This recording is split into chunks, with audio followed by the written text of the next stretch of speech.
It all began in a small, crowded courtroom where justice was supposed to be blind, but prejudice still had a seat in the front row. The tension in the air was heavy, though no one said a word. People sat quietly, waiting for the next case to be called. Among them was a man who carried himself with quiet confidence, a black veteran dressed simply, his posture straight, his eyes calm. He wasn't there to cause trouble or make a scene. He was there, like anyone else, to resolve a matter and move on with his day. But not everyone in that room saw him for who he truly was. The officer standing near the bench, arms crossed and smirk ready, had already made his judgment long before the judge even entered. To him, this man was just another face, another name, another problem. His eyes carried that familiar mix of superiority and contempt, the kind that didn't need words to be understood. You could feel the condescension in every glance, every subtle laugh under his breath. He whispered something to another officer standing beside him, and they both chuckled quietly, unaware, or perhaps uncaring, that the veteran noticed every word. The courtroom clerk called the case number, and the veteran stepped forward, respectful and composed. He spoke clearly, his voice steady but gentle, addressing the judge with the kind of dignity that comes only from years of discipline and self-control. Yet, as he spoke, the officer rolled his eyes, smirked, and let out a faint laugh, loud enough for the courtroom to hear. The sound of it echoed against the wooden walls, cutting through the silence like a blade.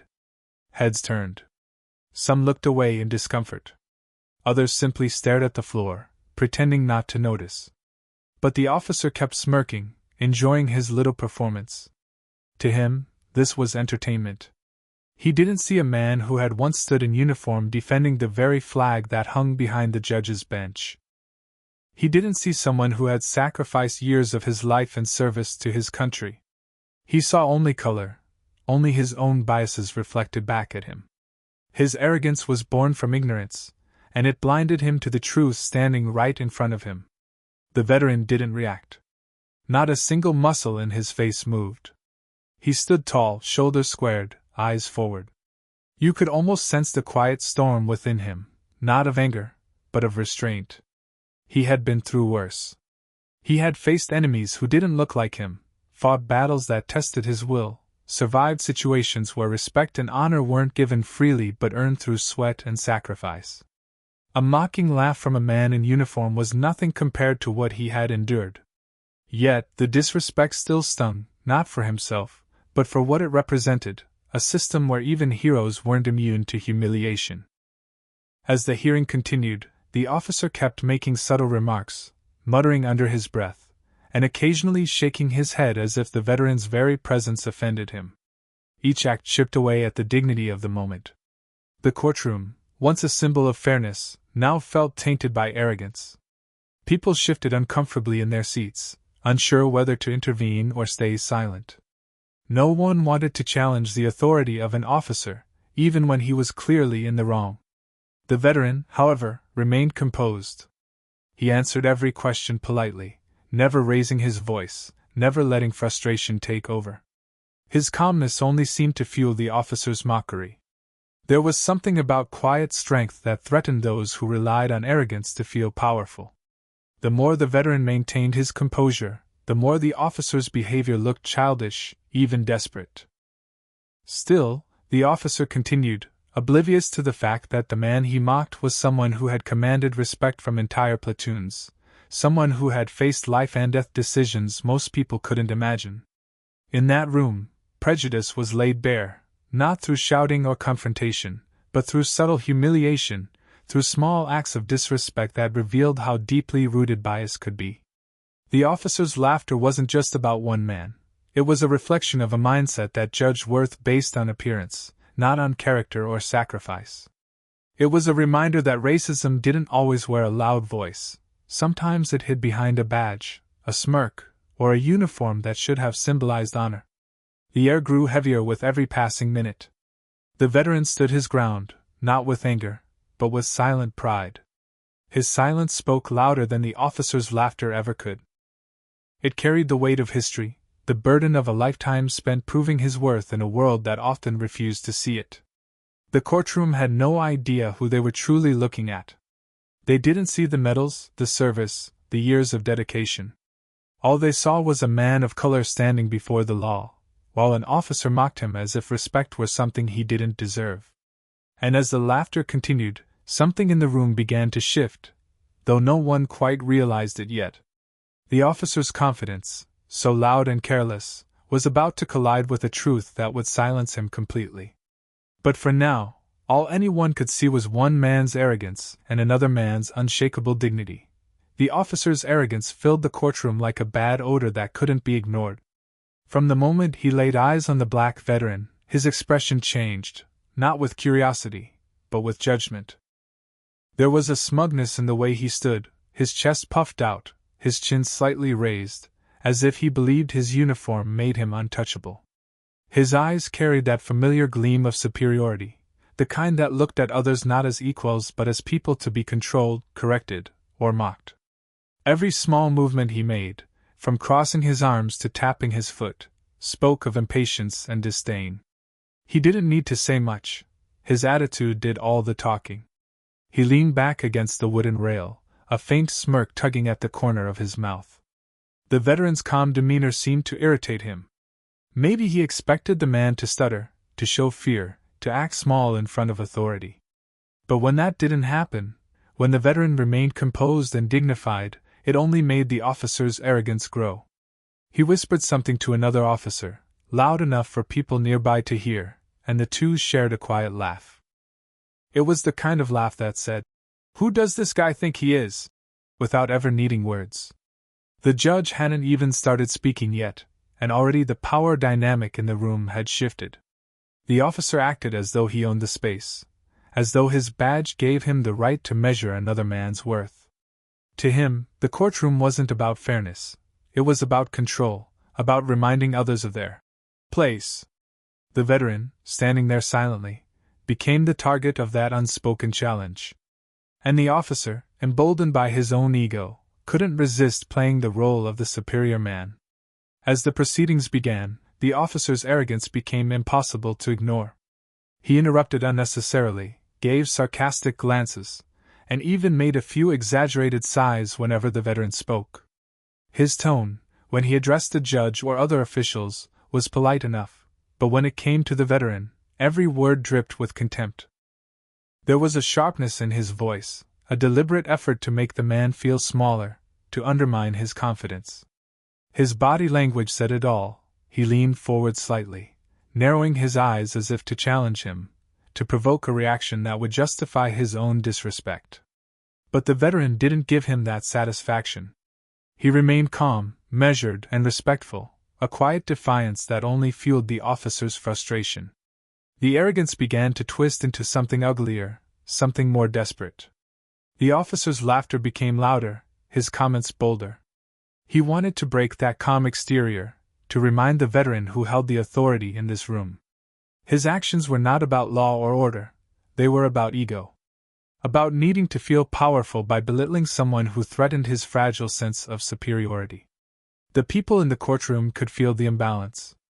A few exchanged uneasy glances, some whispering softly among themselves. The officer's behavior was out of line, but no one dared to speak up. His badge protected him. His uniform gave him cover. It was as if the rules of decency didn't apply to him, because in his mind, respect was something he demanded, not something he gave. Every time the veteran answered a question, the officer would mutter something under his breath, shaking his head with a mocking smile. The disrespect was calculated. It wasn't loud or explosive, it was quiet, insidious, and meant to humiliate. The veteran's quiet composure became an affront to the officer's ego. The more the man refused to react, the more the officer's arrogance turned into open hostility. There was a moment when the veteran glanced at him, not with anger, but with calm, steady eyes. It wasn't a look of confrontation. It was a look of someone who had seen this all before, someone who understood that arrogance often hides fear. That single look made the officer flinch ever so slightly, though he tried to mask it with a smirk. For a split second, it was as if the veteran's calm presence exposed something in him, a crack in the armor of arrogance he wore so proudly. The courtroom felt colder now. The laughter that had once seemed casual now sounded cruel. The arrogance that once appeared confident now felt desperate. The officer tried to maintain his composure, standing tall, arms crossed once again, his smirk unwavering. But beneath it all was a discomfort he couldn't quite explain. The veteran's unshakable poise wasn't weakness, it was strength. The kind of strength that doesn't need to raise its voice to command respect. Still, the officer continued to act superior, unaware of how small he truly looked in that moment. His arrogance blinded him. He didn't see that every sneer, every chuckle, every dismissive glance was only digging a deeper hole for him. He believed his authority was unquestionable, that his position protected him from consequences. He didn't realize that his behavior was being silently watched, that the very people he was trying to impress were beginning to see through his act. Arrogance has a way of exposing itself. It makes people talk too much, act too boldly, and cross lines they don't even realize exist. The officer's confidence had crossed that line long ago. What began as quiet disdain had now turned into open mockery. The arrogance that once gave him power was about to become his downfall. But at that moment, he didn't know that the man he mocked had worn stars on his shoulders, had commanded soldiers, had lived through moments where arrogance had no place. The officer's pride had blinded him completely. The veteran stood silently, his posture straight, his expression calm, and his eyes steady. Every movement he made reflected discipline, the kind that only comes from years of service and training. There was a quiet dignity about him, the kind that didn't need words to be understood. While others in the room shifted nervously or whispered under their breath, he remained composed, like a man who had faced storms before and learned long ago not to flinch when thunder rolled. He didn't need to prove anything to anyone in that courtroom. His presence alone spoke of a lifetime of integrity, sacrifice, and self-respect. When the officer laughed at him, when the mockery filled the air like poison, the veteran didn't react. He didn't roll his eyes or raise his voice. He simply stood still, hands clasped in front of him, breathing evenly, letting the noise around him fade into the background. It wasn't weakness, it was control. The kind of control that comes from understanding that not every battle is worth fighting, and not every insult deserves a reaction. His silence wasn't surrender, it was power. The kind of power that made the arrogance of others look small. People who truly know strength don't flaunt it. They don't need to. And this man had known real strength, not the kind that comes from position or authority, but from surviving hardship, from leading others through chaos, from doing what's right even when no one is watching. Every fiber of his being radiated that quiet power, the kind that demanded respect without ever asking for it. But the tragedy was that those blinded by prejudice could not see it. To them, dignity was invisible when worn by a man they had already judged. The judge watched the exchange with mild discomfort, the clerk avoided eye contact, and the few people sitting in the back shifted in their seats. But the veteran didn't seem to notice any of it. His focus was steady, his tone respectful, his words carefully chosen. When he addressed the judge, he did so with the same politeness and clarity he had used countless times when speaking to superiors in his military career. He used sir and ma'am instinctively, not out of submission but out of habit, a sign of the discipline that had been ingrained in him over years of service. Every time the officer smirked or muttered something sarcastic, the veteran met it with silence. He didn't respond with anger, because anger gives power to the one trying to provoke it. He understood that better than anyone. He had faced men who insulted him to his face in uniform, he had seen people question his worth even as he risked his life for their freedom. But he never allowed that hatred to define him. He had learned to carry his dignity like armor, quiet, unshakable, and invisible to those too blind to see it. His calmness began to create a shift in the energy of the room. The same people who had looked away earlier now began to look at him differently. There was something magnetic about his composure, something that commanded attention. Without saying a single word, he was teaching everyone in that courtroom a lesson about respect. His stillness became a mirror, reflecting the ugliness of the officer's arrogance back at him. Every insult that came from the officer now looked smaller, pettier, weaker. The contrast between them grew clearer with every passing moment, one man trying to prove power, the other quietly embodying it. The veteran's dignity wasn't just in his silence, it was in his eyes. They told stories of places and moments that few in that room could imagine. They carried the weight of memories, of soldiers lost, of missions completed, of the burden of leadership.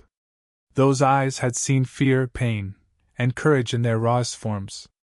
They had seen humanity at its best and worst.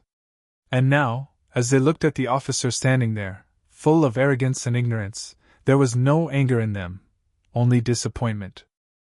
The kind of disappointment that comes from realizing that the world still hadn't learned the lessons it should have long ago. Even as the laughter continued, the veteran's composure didn't falter. He wasn't standing there just as a man defending himself.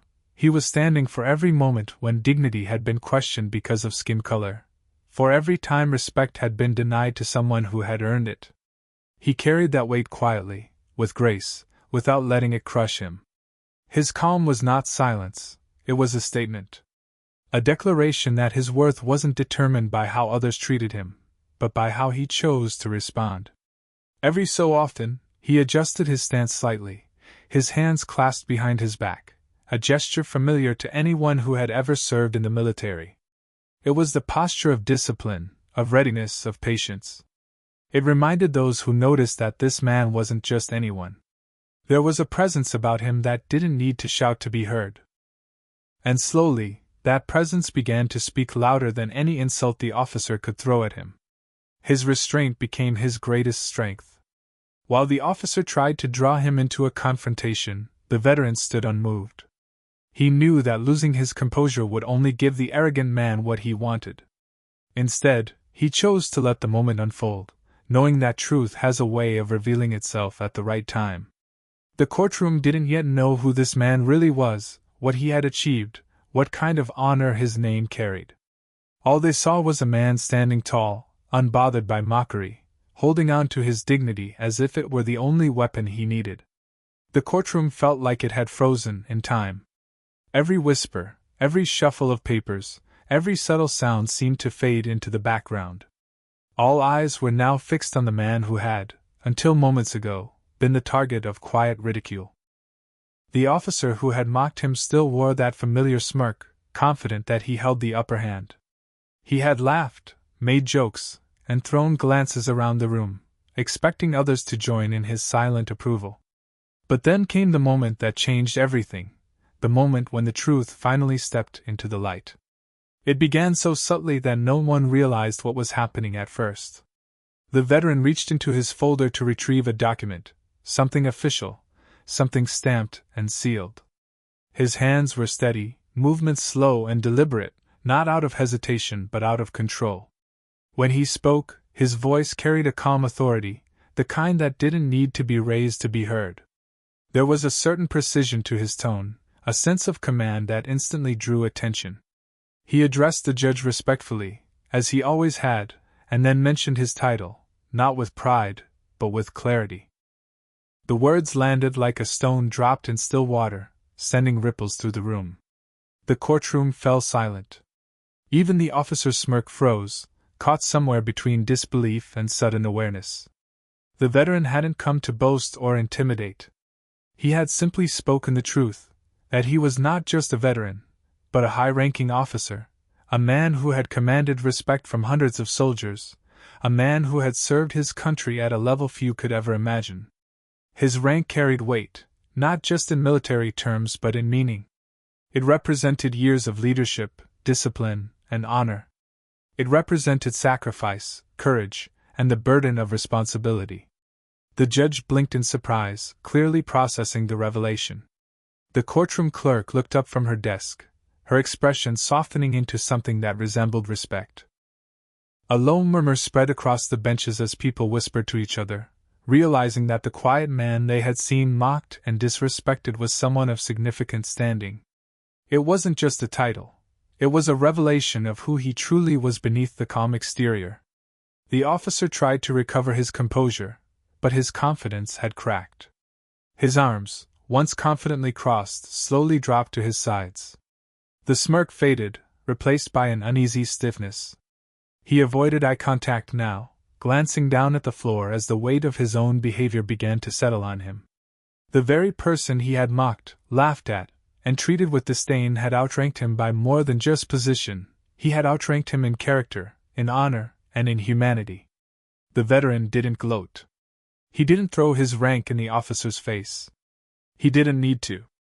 The truth was powerful enough on its own. His quiet revelation carried a force that no confrontation could match. The room, once filled with the officer's arrogance, now seemed to echo with respect. The same people who had stayed silent during the mockery now looked at the veteran with newfound admiration. They saw him not as the man the officer had painted him to be, but as someone who had earned every bit of the respect they had failed to give earlier. There was a pause that stretched longer than anyone expected. The air felt heavier now, thick with unspoken regret. The officer's earlier confidence had turned into visible discomfort. His face flushed slightly, his jaw tight, his eyes darting around as if searching for a way to undo what had just happened. He was realizing, perhaps for the first time, that his behavior had been seen by everyone, not as strength, but as weakness disguised as power. The veteran stood tall, unchanged by the moment. His voice, calm as ever, continued as if nothing significant had happened. He presented his case, responded to questions, and addressed the judge with unwavering respect. It wasn't his rank that defined him, it was the way he carried it. There was no arrogance, no pride, no need to prove superiority. The contrast between him and the officer was almost poetic. One man's ego had sought validation through belittling others. The other's integrity had earned it through humility. As the proceedings continued, the energy in the room shifted completely. People who had once ignored the veteran's presence now listened to him intently. The officer, once loud and dismissive, now stood silently, his face expressionless but his posture tense. The revelation of rank had exposed more than titles, it had revealed character. The courtroom had witnessed two kinds of power that day, one that demanded respect and another that inspired it. The veteran's revelation had not been planned for effect. It wasn't a speech or a performance. It was simply truth emerging at the right moment, cutting through ignorance like light breaking through darkness. His calm acknowledgement of his rank was a mirror held up to everyone in that room, a reflection of how quickly judgment can cloud perception, how easily respect can be misplaced when arrogance leads the way. The officer's earlier laughter now felt hollow, echoing faintly in his own mind. His authority, once so loudly displayed, now felt small in the presence of the man he had mocked. The badge on his chest suddenly carried less weight when compared to the medals and honors that came with years of true service. The revelation had stripped away every illusion of superiority, leaving only the truth, that respect cannot be demanded, it must be earned. The silence that followed was powerful, not uncomfortable but transformative. In that quiet space, everyone in the room understood something that no law book could teach and no courtroom could enforce. The truth had revealed itself, not through confrontation, but through grace. And though the veteran never raised his voice, his presence spoke louder than any accusation ever could. The moment the veteran's rank was revealed, the atmosphere in the courtroom shifted completely. What had once been filled with quiet laughter and subtle mockery was now silent, heavy with disbelief and regret. The people who had looked past him earlier now couldn't take their eyes off him.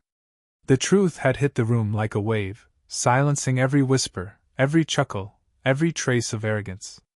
The officer who had mocked him the most stood frozen, his confidence gone, his smirk replaced by something that looked dangerously close to shame.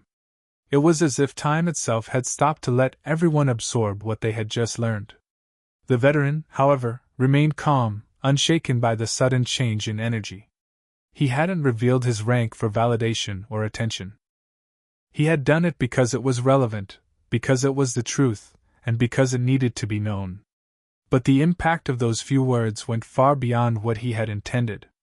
The courtroom, moments ago filled with quiet prejudice, was now forced to confront its own assumptions. Every face in the room told a different story, some of shock, some of guilt, and some of silent admiration. The officer's hands fidgeted slightly at his sides. He looked down, then up, then back to the floor again.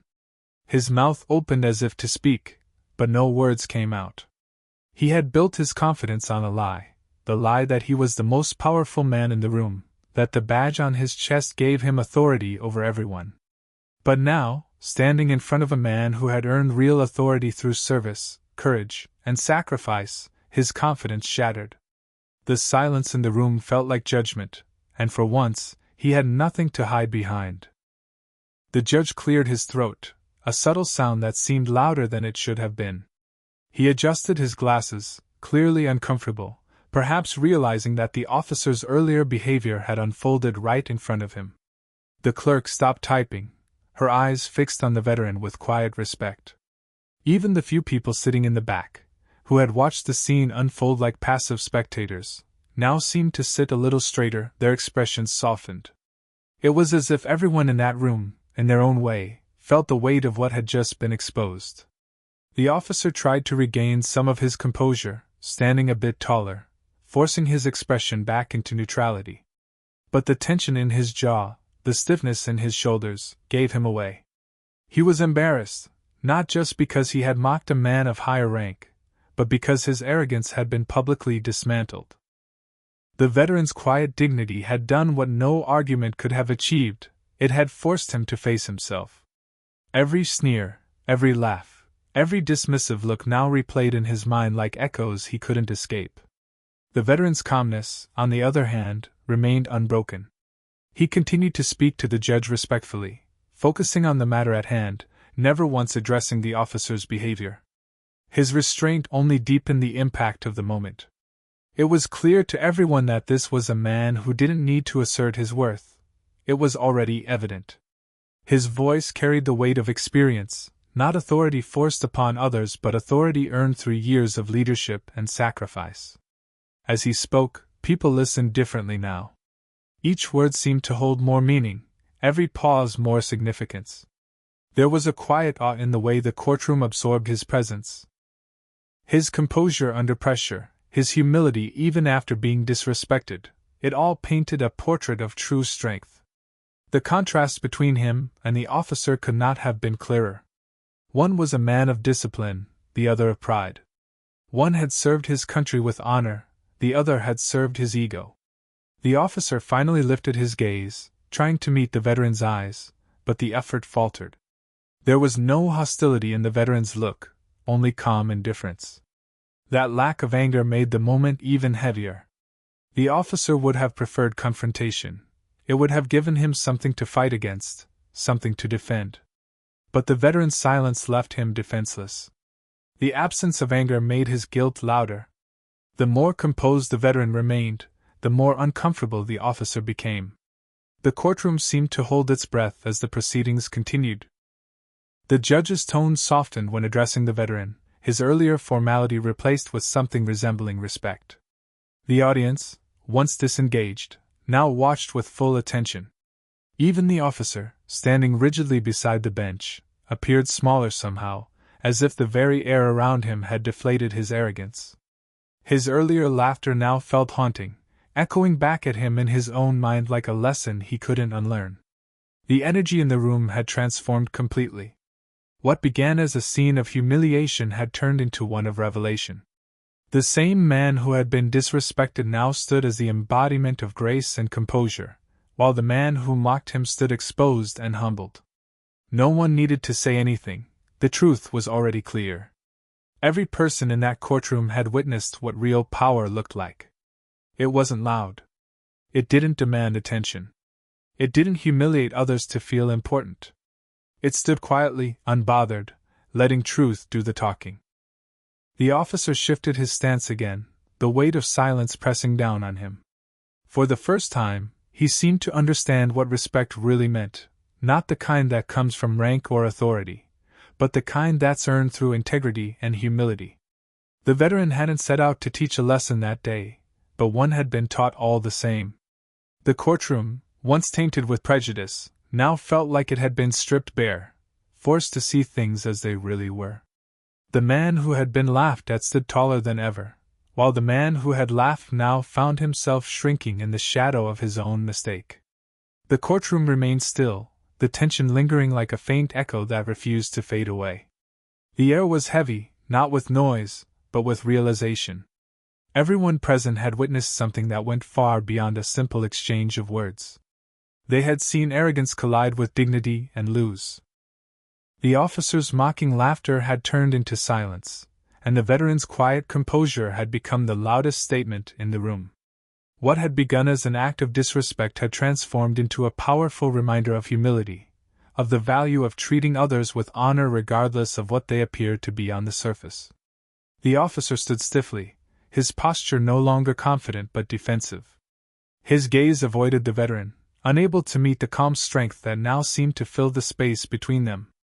His earlier pride had dissolved into discomfort. Every fiber of his being wanted to step out of that courtroom, to escape the weight of his own mistake. He had thought himself untouchable, protected by his badge and his authority. But in that moment, those things meant nothing. They were symbols, not shields. True respect wasn't granted by a title. It was earned through behavior, through character, through the way one treated others when no one was watching. The veteran didn't gloat, didn't look for revenge, and didn't even acknowledge the officer's discomfort. His silence spoke volumes. His calm presence had already done more to restore his dignity than any confrontation ever could. He had made his point without raising his voice, without anger, without malice. And that quiet strength made everyone in the courtroom see the truth more clearly than any speech could. It was a lesson that humility commands more power than arrogance ever will. As the judge continued with the case, his tone carried an undercurrent of respect that hadn't been there before. He addressed the veteran carefully, aware of the weight of the moment. The clerk's eyes occasionally flickered toward him, not out of curiosity, but out of admiration. The room had changed, not just in energy but in understanding. Everyone now realized that they had misjudged the man before them, not because of what he had done, but because of what they assumed. The revelation of his rank had opened their eyes, but it was his grace under pressure that had earned their respect. The officer shifted slightly, trying to compose himself, but his earlier arrogance was gone. His silence now was not the same as the veteran's. It wasn't strength, it was the sound of guilt. His mind replayed every smirk, every dismissive glance, every whispered comment he had made. He saw how small those actions looked now in the light of truth. He understood, perhaps for the first time, that respect cannot be forced. It must be given freely, and when it's withheld, it says more about the person who withholds it than the one denied it. The veteran continued to answer questions with the same calmness as before. His voice carried steady authority, not in tone but in truth. He didn't need to assert dominance, he simply existed in it. The quiet in the courtroom wasn't just from shock anymore, it was from reverence. People listened when he spoke, not because they had to, but because they wanted to. Every sentence he uttered felt like a reminder that real strength lies not in how loud one speaks, but in how one carries themselves when disrespected. The officer glanced up once, just long enough to see the veteran's face. What he saw there wasn't anger or smugness, but calm indifference. The veteran had already moved past the incident. That made it worse. There was no confrontation to defend against, no argument to fight. There was only the quiet weight of his own realization. The officer began to see that the power he thought he had was an illusion, borrowed, temporary, dependent on others recognizing it. The veteran's power, however, came from within, untouchable and undeniable. As the minutes passed, the energy in the room softened. The embarrassment that hung over the officer began to settle into something else, reflection. He stood there, silent, listening to the veteran's composed responses, and a part of him began to understand the difference between being feared and being respected. Fear fades when power shifts, but respect endures, even when titles and ranks are gone. He had spent his life demanding the former but had never learned how to earn the latter. The people seated behind the benches began to whisper quietly, their tones different now. There was admiration in their voices, even awe. Some of them had been quick to assume earlier, but now they felt ashamed of their silence. The veteran's composure had held up a mirror to everyone in that room, showing them their own biases and how easily they had accepted arrogance over integrity. The courtroom, for all its authority and formality, had become a place of reflection, not just about the law, but about human character. The judge eventually brought the session to a close, his words polite and measured. The veteran nodded respectfully, collected his documents, and turned to leave. The officer stepped slightly aside, his body language different now, no longer dominant, but deferential. There was a faint tremor of humility in his movement, a silent acknowledgement of the man he had disrespected. He didn't speak, but his silence said what words could not. It was an apology without sound, an acceptance of his mistake without needing to say it aloud. The people in the room watched as the veteran walked toward the exit, his back straight, his steps slow and steady. There was something almost symbolic in the way he left, a man who had been mocked, underestimated, and disrespected, walking out with the same quiet dignity that had carried him through the entire ordeal. The moment would linger in the minds of everyone who witnessed it. It wasn't just about a courtroom or a rank, it was about humanity, about the cost of arrogance, and the power of humility to remind the world what real respect looks like.